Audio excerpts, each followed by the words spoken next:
আচলতে গাইজ কথাটো একদম সঁচা। যেতিয়া তুমি কোনো এজন ব্যক্তিৰ লগত সম্পৰ্ক বজাই ৰখা, তেতিয়া ব্যক্তিজনে তোমাক অজুহাত দেখুৱায় যে মই বিজি আছোঁ, মই এইটো কৰি আছোঁ, সেইটো কৰি আছোঁ। তেতিয়া তুমি ভাবা কাছ সেই ব্যক্তিজনে মোক বুজি পালেহেঁতেন বা মোৰ বাবে হ'লেহেঁতেন, ঠিক আছে। তেতিয়া মানে কি হয়, তেনে ক্ষেত্ৰত তুমি এটা নতুন সম্পৰ্ক গঢ়িবলৈ চেষ্টা কৰা। যেতিয়া তুমি লাহে লাহে সেই মানুহজনৰ পৰা আঁতৰি আহিবা, তুমি নিজৰ প্ৰিয় ব্যক্তি এজন বিচাৰি পাবা বা তাৰ লগত কথা পতা আৰম্ভ কৰিবা, তেতিয়া ক'ব ই মোক পাহৰি গ'ল।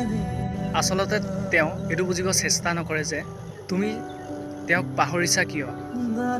সেইকাৰণে কৈছোঁ, সেই ব্যক্তিজনক তেতিয়া গুৰুত্ব দিয়া যেতিয়া তোমাৰ জীৱনত আছে।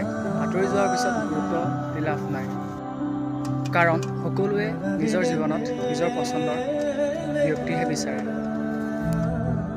সেইকাৰণে যাৰ লগত তুমি আছা সেই ব্যক্তিজনক সময় দিবলৈ চেষ্টা কৰা, কিয়নো মানুহে কয় সময় আৰু বুজিলে মৰম বাঢ়ি যায়। সেইকাৰণে নিজৰ ব্যক্তিজনক সময় দিবলৈ চেষ্টা কৰা, বাহানা নহয়।